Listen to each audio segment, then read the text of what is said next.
Olá, seja bem-vindo ao programa do Núcleo de Comunhão Pastoral. É uma alegria poder entrar na sua casa novamente. E hoje eu estou com um convidado especialíssimo. Ele veio de longe, ele veio da Índia e nós vamos conversar bastante sobre missões. Não saia daí, daqui a pouquinho eu vou apresentar ele para você. Você não sabe quem é, né? Já vou te mostrar.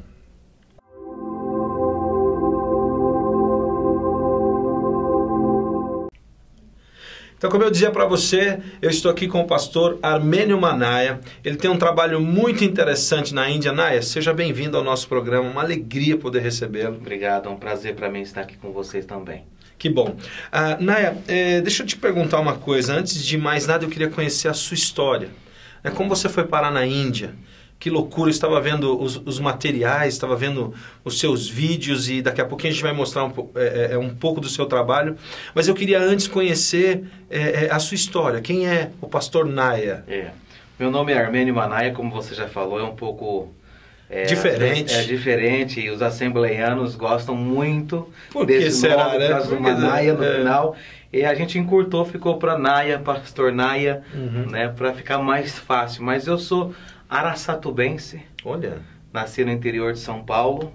Saí de Araçatuba em 94, né? Mas esse chamado, essa história de missões, ela veio desde o meu nascimento. A minha mãe fala que no hospital ela me pegou nos braços e falou: Deus, esse é das nações. Uau. Né? Então eu cresci sabendo desse grande chamado, desse chamado missionário, desse chamado para as nações, né? E então eu fui para missões no ano de 2000, já faz 14 anos, e uma dessas viagens missionárias eu fui à Índia. Então uma viagem de trem de 3 dias, indo 3 dias voltando. Uau. Uma loucura santa, uma loucura. A Índia é uma loucura. Já pisei em outros países, mas Deus me falou algo muito interessante. Naquele trem era mais ou menos umas 15 horas, vendo todo aquele horizonte da Índia, e Deus falou assim: aqui é a sua casa. Uau! Então eu não sabia se eu chorava, se eu ria, se eu pulava, se eu deitava. Quantos anos você tinha nessa oportunidade? 10 anos atrás. 10 anos atrás. Eu já estava 5 anos em missões, né? Foi quando Deus me chamou para a Índia especificamente. E eu solteiro na época, mas eu voltei ao Brasil, aí casei com a minha esposa, Juliana Manaya.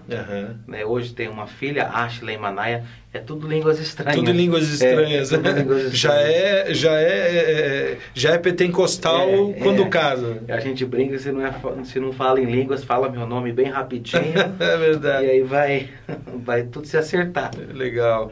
Cara, e aí assim, você foi para a Índia, mas você foi com uma missão, por alguma agência missionária?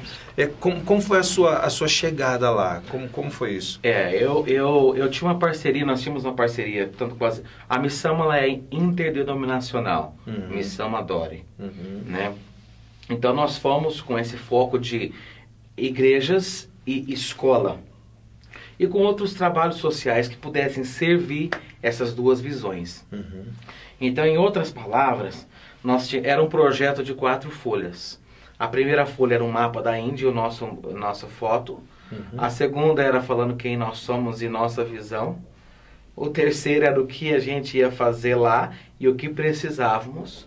Né? Então, nós saímos da Brasil com um projeto de 4 folhas, 4 malas, um violão e uma palavra de Deus. Olha só. Essa foi resumindo toda a história, foi assim, em 2006, começo de 2006.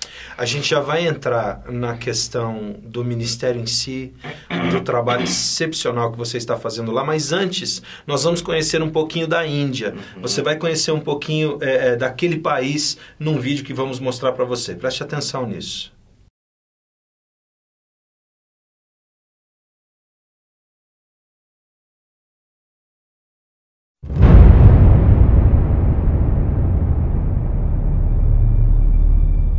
Índia, um país com mais de 1 bilhão de pessoas, com a maior democracia do planeta. Uma nação construída com mais de 3.000 anos de tradições.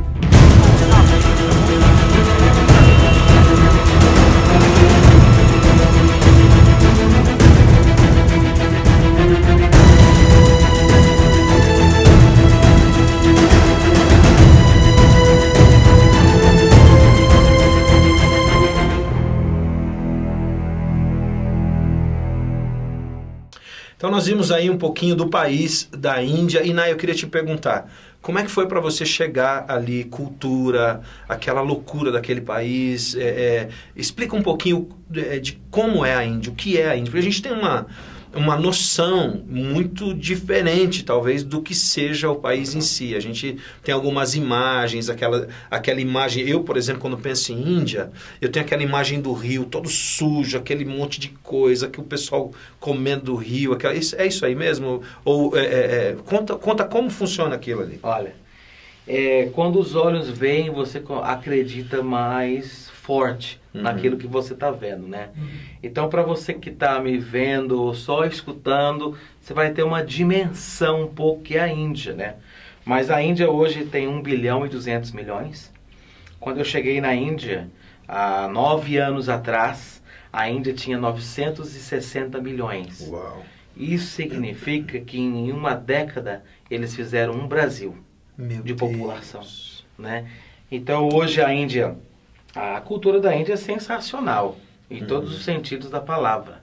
Né? É um desafiador, é uma cultura muito forte, mas o indiano é um povo pacífico. Não é um povo de guerra, não é um povo de briga. O indiano, aquele termo karma, esse é o seu karma. Significa isso você tem que passar porque é a sua vida. Essa palavra vem do hinduísmo, né? É uma crença do hinduísmo, onde o hinduísmo é dividido em castas, né, que isso eu creio que é uma das principais dificuldades da Índia. Né? Hoje na Índia encontram-se mais de 330 milhões de deuses, Flávio. Meu Deus. 33 milhões são registrados no cartório, mas adorados são mais de 300 milhões. 33 milhões registrados. Registrados como deuses adorados. Podem trabalhar. E Jesus está nesses deuses. Meu. Mas Jesus é um dos pequenininhos na lista. Olha só. Então a Índia é um país, Rio Ganges, castas, comida culinária da Índia, é uma comida muito pimentada. Né? Acredito que tem pessoas que gostam muito, não sei se você gosta, que está nos assistindo, mas é uma comida gostosa. Era uma pergunta que eu teria, porque todo gordinho gosta dessa questão da culinária, se preocupa, né? Eu tô querendo fazer uma viagem lá, já fui convidado por você vou com certeza. Mas como que é isso? Olha, eu não sei até se eu posso falar isso aqui, mas a dificuldade da comida apimentada, como a gente fala... Não é no momento que você ingere ela, porque é muita pimenta e às vezes picante, nós não estamos acostumados. Mas eu acho que é uma comida sensacional, muito gostosa, vários curries, vários tipos de pimentas, condimentos, né? E eles comem com a mão direita. Com a mão direita? Com a mão direita, isso. Então o indiano, ele vai colocar um prato na mesa e ele vai pegar a sua mão esquerda, vai colocar ou para baixo ou aqui na mesa, e ele vai então comer com a mão direita somente, porque a esquerda ela é impura. Então tem esse significado. Eu ia perguntar, tem o significado... A mão esquerda ela é impura, ela é usada mais para toalete. E as crianças aprendem isso desde criança? Sim. É muito interessante ver eles comendo com a mão. Né? Hoje, falando em relação ao Evangelho Índia, né? A Índia hoje é o país com o maior número de povos não alcançados. Uau. O que significa? Significa pessoas que nunca ouviram falar de Jesus, o maior número de povos. É até engraçado falar povos para um país só, né? Mas é a Índia. Ainda nesse assunto, você entrou num aspecto importante que a gente quer conversar exatamente. Como que se evangeliza na Índia? A Índia tem a lei anticonversão. O que significa isso? Significa que a pessoa não pode mudar de religião. Né? Sim, temos quase 10 estados essa lei. Então a Índia é um país perseguido, está no número 26º de países mais perseguidos do mundo. Né? Meu nome está em 2 delegacias. Uau. Está lá Armênia e Manaia, responsável por evangelizar, converter hindus e muçulmanos à religião do Aleluia. Olha só. Então é um país desafiador, né? É um país, 30% da população mais pobre do mundo está na Índia. Vamos pegar 10 miseráveis, essa é a palavra certa. 3 dos 10 moram na Índia, né? Agora, às vezes as pessoas me perguntam, mas e as coisas boas da Índia? Tem muitas coisas boas. Hoje, 10% da Índia tem crescido de uma maneira fantástica. Porém, é 10%. Só que 10% da Índia é quase um Brasil. É verdade. Então, por isso que às vezes as pessoas não entendem. As dimensões são muito grandes. A Índia é um país paradoxical. Né? É um país que tem muitos paradoxos. É o país que mais forma PhD do mundo. É o país que mais tem analfabetos do mundo. Então, são muitas verdades que se encontram com realidades que parece que é mentira. Na Índia, por exemplo, as realidades, como você falou, são muito diferentes, né? Você tem poucos que são muito ricos. Sim. E muitos que são muito pobres. Muito. A minha pergunta é a seguinte: existe classe média na Índia? Existe a classe média também, que é dividido por castas. As castas religiosas vão apontar os cargos sociais. Entendi. Né? Então eu vou ter uma casta que vai servir a marinha, eu vou ter uma casta que vai servir, que vai só passar roupa. Eu vou ter uma casta que vai só limpar as ruas, os banheiros, que são os Dalits, que são os intocáveis. Porque o corpo são de casta... os impuros. Assim. O corpo de casta é assim, cabeça, ombro, coxas e pé. Os Dalits fazem parte da poeira desse corpo. Entendi. Eles não entram como castas. E é um grande problema em relação a isso. E é uma nação, assim, interessantíssima, porque tem um Brasil de muçulmanos. Né? Geralmente é Índia, muçulmanos, as pessoas não fazem essa ligação. Isso. Só que Índia, daqui a 5 anos, vai ser o país com o maior número de muçulmanos do mundo. Muito interessante isso que você está falando. Agora, eu tenho uma curiosidade, Naya. Existem igrejas na Índia, ou seja, igrejas que eu estou dizendo o que a maioria dos cristãos hoje aqui no Brasil veem como igreja. A gente sabe que a igreja somos nós, mas existem templos evangélicos na Índia? Vários templos. Hoje, para você ter uma ideia, tem templo até de 10 mil pessoas. Uau! Sim, sim. Porém, a questão do governo é a seguinte: você pode nascer cristão, você pode nascer de uma família cristã. O grande problema é quando se há evangelismo. Migração. Exatamente. Então, o evangelismo causa conversão.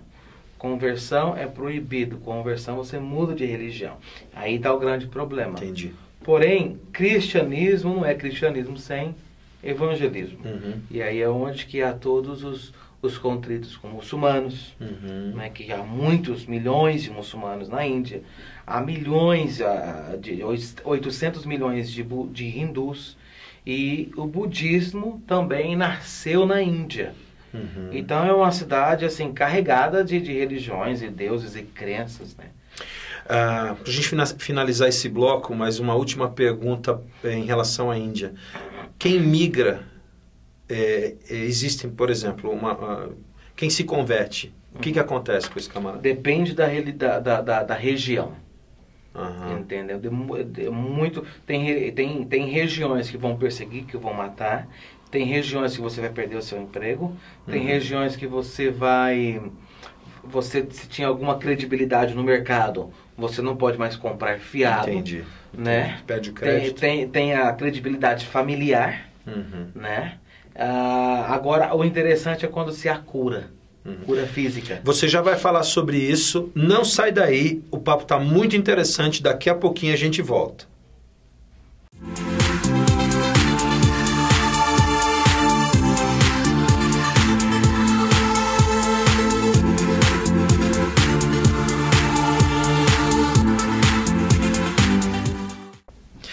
Estamos de volta com o programa do Núcleo de Comunhão Pastoral e eu estou num papo muito gostoso com o meu amigo pastor Naya da Índia. Antes de voltarmos à conversa, eu quero convidar você, pastor, líder aqui de Curitiba ou região metropolitana, para participar conosco das nossas reuniões, nossos encontros, toda a primeira terça-feira de cada mês. Você pode entrar nesse site que está aparecendo aí, é o nosso site, e pegar na nossa agenda as nossas programações, ok? Será muito bem-vindo, pastor. Naya, deixa eu voltar aqui então naquilo que nós estávamos conversando. Você estava falando sobre os templos, né? E a minha curiosidade era saber se existiam templos evangélicos na Índia. E você falou da questão da cura. Como é que é isso? Muitas curas acontecem? Sim, muitas curas, porque a religião hindu, né, eles acreditam muito na cura física. Então, quando se há uma cura física através do evangelho, nós ganhamos então a família toda. Uau. Então, isso é muito legal, muito benção, muito maravilhoso. Temos vários testemunhos, né, no site. Sempre a gente está postando, ou no Facebook, nós estamos postando alguns testemunhos. Uma mulher, mês passado, ela começou a andar novamente. Fazia alguns anos que ela estava paralisada. Então a gente consegue ganhar a família toda com isso. Interessante. Uma pergunta também que eu acho que é relevante. Quando essas pessoas que são hindus ou que são de outra religião, elas se convertem ao cristianismo, essa conversão ela tem que ficar guardada, ela não pode se manifestar publicamente, obviamente, mas como é que é o procedimento delas a partir daí? Primeiro, a nossa experiência, onde nós estamos, que é no estado de Maharashtra, elas aceitam Jesus como mais um Deus. Entendi. E aí elas vão provando desse Deus, né? Então automaticamente vai se tornando público, porque elas começam a ir nas reuniões, e é batizada, né? Então é um processo, né? Tem algumas sim que aceitam Jesus de uma maneira muito radical, né? Mas estou com muitas crenças. Entendo. Da onde vieram, da religião que veio, se foi hindu, se foi islã, se foi budista. Então é um processo, tanto público como um processo espiritual e interno. Entendi. Eu queria entrar nos seus ministérios, naquilo que Deus tem feito através da sua vida, que é algo fantástico. Eu acho que um programa não vai dar, nós vamos ter que fazer pelo menos 2, né? Mas eu queria que nós começássemos com a escola. E antes de você falar da escola, nós temos um pequeno vídeo para mostrar para você aí de casa o que está acontecendo na vida de muitas pessoas lá na Índia. Dá uma olhadinha nisso.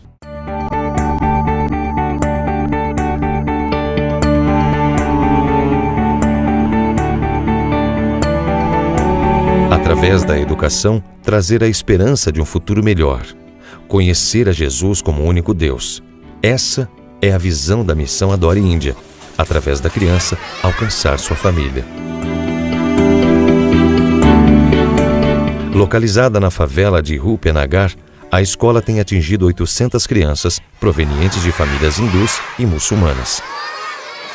Crianças que, por sua vez, trocaram as vestes de cinzas por um futuro de luz.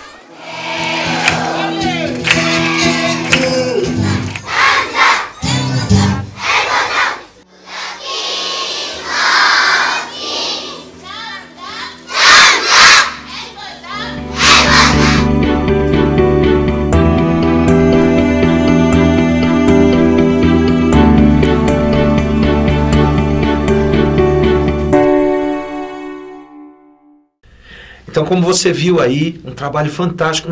O que é essa escola? Quantos alunos tem? Onde fica? Conta um pouco desse trabalho maravilhoso para nós. A escola é uma visão da minha esposa, Juliana Manaya, como já falei o nome dela, né? Minha esposa, ela recebeu uma visão de Deus, de abrirmos uma escola na Índia, antes ainda de irmos.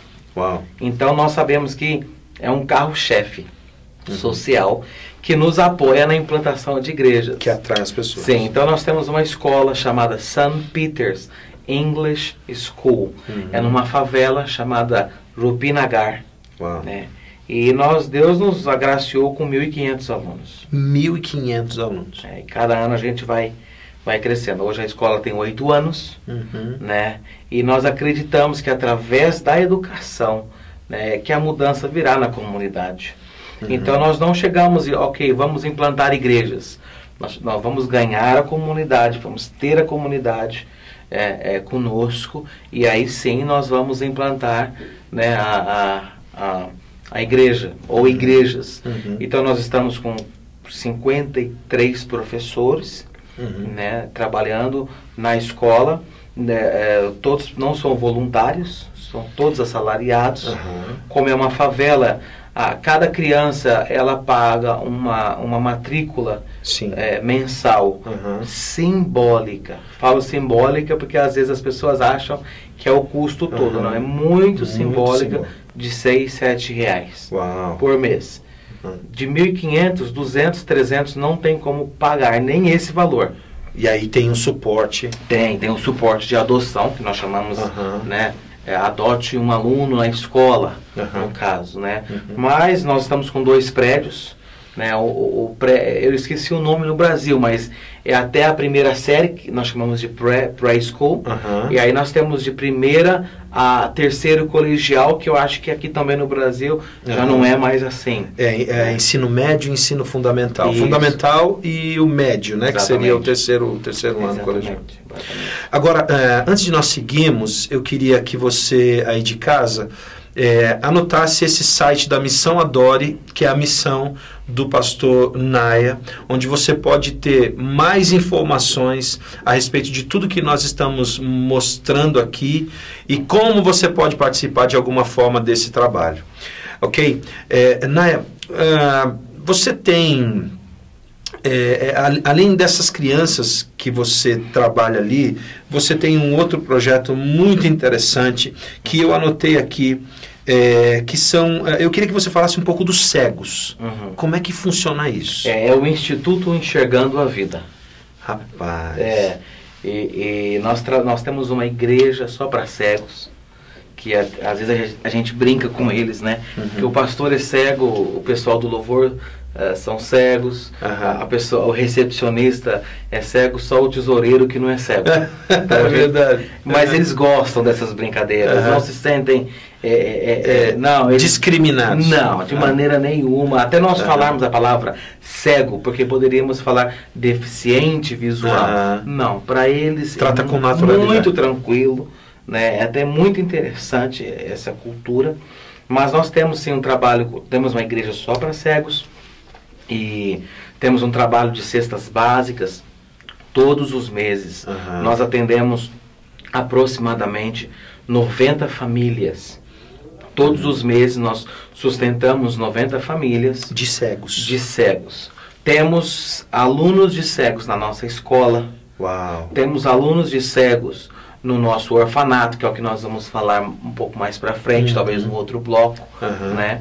Então essa é uma forma que Deus colocou em nossos corações. Eu fui um culto pela manhã aqui no Brasil, e Deus falou que o tempo dos cegos tinha chegado, né? Então nós aprendemos muito com eles também.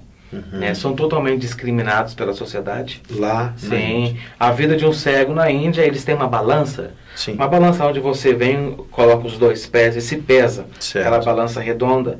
Então eles ficam nas estações de trem com aquela balança e com os olhos assim, né? Então a pessoa vem, ela se pesa na balança e ela vai dar, então, acredito que é 1 rupi. 1 rupi vai ser 8 centavos, 4 centavos. Uau, no nosso dinheiro aqui. No nosso dinheiro aqui, né? Então é assim que um cego sobrevive na Índia. Então nós temos hoje, graças a Deus, o Braille, né? Que é a Bíblia em linguagem de cegos, em Hindi. Em Hindi, que tá no Braille, mas também tem algumas palavras que está direto em Hindi para eles entenderem. Temos também a Bíblia em MP3. Então Deus tem feito maravilhas. A gente tem um vídeo também sobre isso. Temos um vídeo. Então, querido, dá uma olhadinha nesse trabalho com os cegos. É muito impressionante.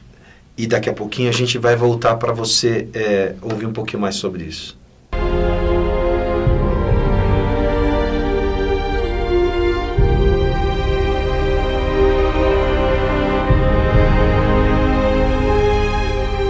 A visão da Missão Adore Índia é de que cada deficiente visual encontre o seu verdadeiro valor e espaço na sociedade e no corpo de Cristo.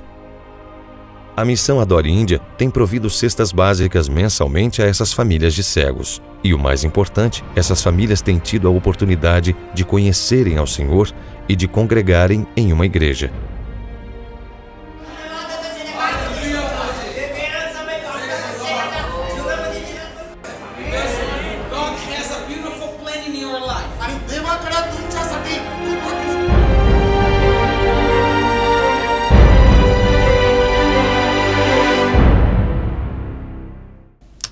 Que vídeo fantástico esse. É impressionante ver a alegria deles, né? Me fala como que funciona, quem que cuida dessa...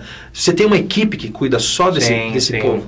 Geralmente nós que recebemos os créditos, mas tem uma grande equipe né, atrás de tudo isso, né? Nós temos 5 ministérios, falando da missão em si, né? A missão ela é interdenominacional, onde nós temos o carro-chefe, que é implantação de igrejas. Todo ministério social, ele serve à implantação de igrejas. Uau. E aí temos o social, o carro-chefe social é a escola. A escola. Junto com a escola nós temos os cegos, que é o Instituto Enxergando a Vida.